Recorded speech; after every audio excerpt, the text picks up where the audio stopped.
Hi friends, আমার channel cook with জিপিতে আপনাদের সবাইকে ওয়েলকাম জানাচ্ছি।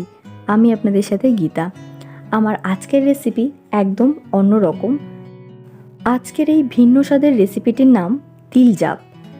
এটা সাধারণত বৃষ্টির দিনে আমরা খেয়ে থাকি, তবে এই রেসিপিটি অম্বুবাচী বা আমাবতীতে খাওয়ার নিয়ম থাকে অনেকের মধ্যেই।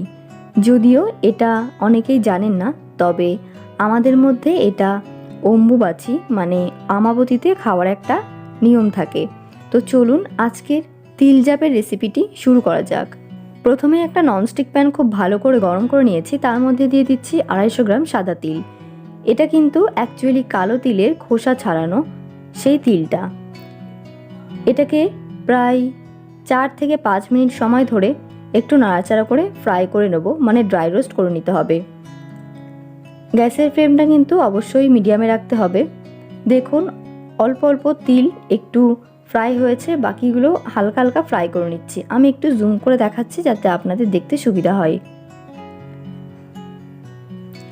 তিল থেকে একটা সুন্দর গন্ধ বেরোবে, ঠিক তখনই কিন্তু বুঝবেন যে তিলটা প্রায় ফ্রাই করা হয়ে গেছে। আমাদের এখানে 4 থেকে 5 মিনিট মতো সময় লেগেছে, তার মধ্যেই কিন্তু তিলটা হয়ে যাবে।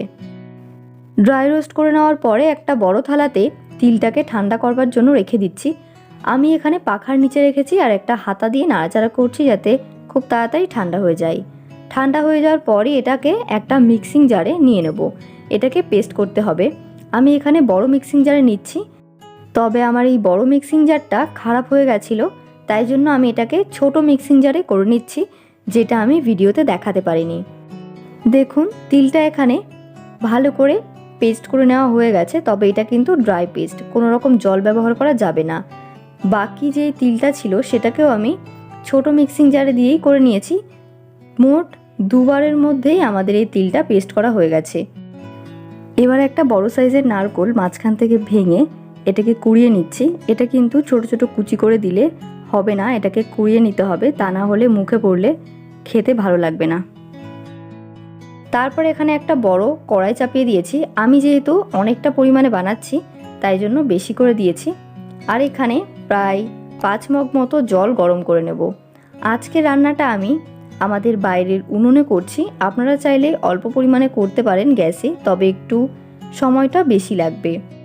আর তারপর আমি এখানে আতপ চাল গুঁড়ো করে নিয়েছি, প্রায় 1 কেজি মতো আতপ চাল গুঁড়ো নিয়েছি। এটা কিন্তু একেবারে স্মুথ পেস্ট হবে না, যেরকম সুজিটা একটু দানা দানা থাকে ঠিক ওরকমই পেস্ট করতে হবে। এবার সেই জলটা গরম হয়ে যাওয়ার পর এখানে আতপ চাল গুঁড়োটা দিয়ে দেব, দিয়ে এটাকে কন্টিনিউ নাড়াচাড়া করতে হবে।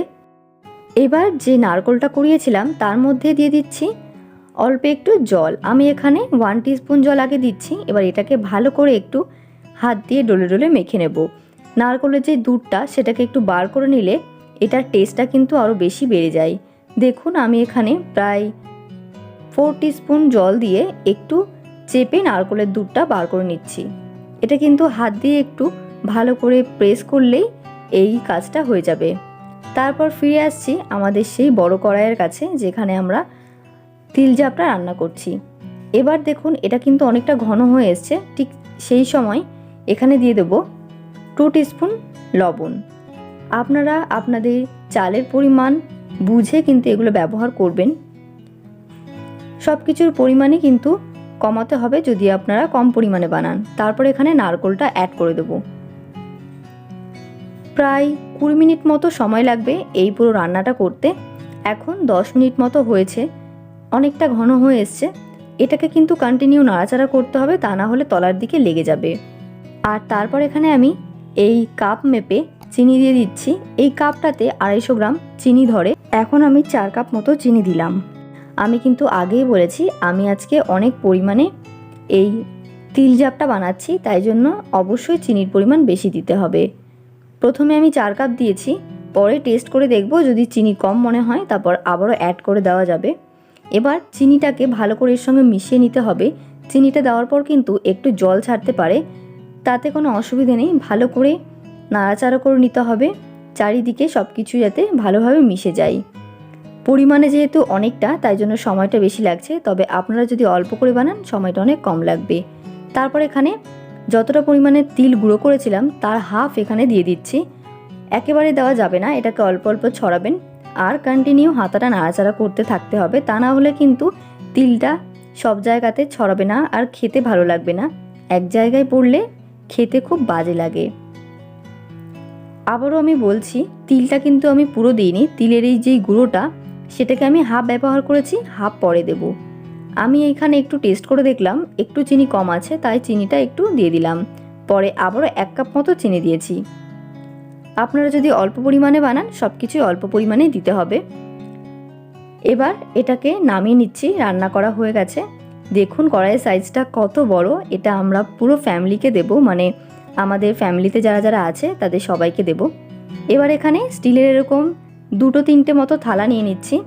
এটা ভালো করে ধুয়ে মুছে নিয়েছি, একদম জল থাকলে চলবে না। তারপর যে হাফ তিলের গুঁড়ো ছিল সেটাকে থালার মধ্যে ছড়িয়ে নিতে হবে। যেহেতু এটা তিল জাপ, ওপরে আর নিচে এরকম তিলের গুঁড়ো থাকলে খেতে আর দেখতে দুটোই ভালো লাগবে। ভালো করে সবকটা থালাতে আমি ছড়িয়ে নিয়েছি। আমার টোটাল 4টে বড় থালা আর একটা ছোট থালা লেগেছে। এবার যে তিল জাপটা আমরা বানালাম সেটাকে এর মধ্যে দিয়ে ভালো করে সেট করে নেব। ভালো করে থালার চারি সাইডে যাতে ছড়িয়ে যায় ঠিক সেই পরিমাণে দিতে হবে। যেরকম কাজু কাটলি বা কাজু বরফি হয় ঠিক ওরকম সাইজেরই হবে, মানে ওরকম পাতলা হবে। তবে আমার এখানে পরিমাণে বেশি, আমার কাছে এত থালা অ্যাভেলেবেল নেই, তাই জন্য এটাকে আমি একটু মোটা করে দিচ্ছি। তবে আপনারা চাইলে একদম পাতলা করেও দিতে পারেন, ব্যাপারটা একই হবে। আবারও আমি আরেকটা থালা একইভাবে সেট করে নিচ্ছি। তার উপরে আবারও দিয়ে দিচ্ছি সেই তিলের গুঁড়ো। প্রত্যেকটা থালার ওপর মানে তিল জাপ সেট করার পর কিন্তু আমি এই তিলের গুঁড়োটা ছড়িয়ে দেব। দেখতে খেতে দুটোই খুব ভালো লাগে। এভাবেই আমি মোট 5টা থালা রেডি করে নিয়েছি। এবার এটাকে 2 ঘন্টা মতো রেখে দিতে হবে রেস্টে। পাখার নিচে রাখলেও হবে, না রাখলেও হবে। ফিরে আসছি 2 ঘন্টা পর, মানে এটা সেট হয়ে যাওয়ার পর। দেখুন তিল জাপটা কিন্তু খুব সুন্দরভাবে সেট হয়ে গেছে, তাও আবার 2 ঘন্টার মধ্যেই। দেখে মনে হচ্ছে এটা সুজি, তবে সুজি না, এটা তিল জাপ। এবার এটাকে ছুরির সাহায্যে চৌকো চৌকো শেপ দিয়ে কেটে নিচ্ছি। আপনারা চাইলে কিন্তু ডায়মন্ড শেপ, মানে যেরকম কাজু কাটলিতে হয়ে থাকে সেরকমও দিতে পারেন, তবে আমি এটাকে চৌকো শেপেই কাটছি। ভিডিওটি লাস্ট পর্যন্ত দেখার পর আপনারা হয়তো এটা ভাবছেন যে আমি এত বেশি পরিমাণে কেন এই তিল জাপ বানালাম। অ্যাকচুয়ালি এই রেসিপিটি অনেকেই বানাতে জানেন না, তাই জন্য আমার ফ্যামিলিতে যারা যারা আছে আমি সবাইকেই এই তিল জাপ দেব। আমাদের ফ্যামিলিতে রিচুয়াল রয়েছে এটা অম্বুবাচী বা আমাবতীতে বানিয়ে খাওয়ার জন্য, আর তাই ভাবলাম রেসিপিটি আপনাদের সঙ্গেও শেয়ার করে ফেলি। তবে এটা কিন্তু অনেকেই বৃষ্টির টাইমে মানে বর্ষাকালে খেয়ে থাকেন, এটা কিন্তু দারুণ লাগে খেতে। আর আমার মনে হয় এই রেসিপিটি একদমই ইউনিক, অনেকেই রেসিপিটি জানেন না।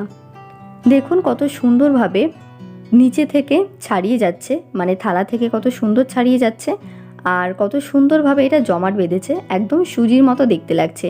খেতেও অসাধারণ হয়। একবার বাড়িতে বানিয়ে নেওয়ার অনুরোধ রইল, আশা করছি সকলের ভালো লাগবে।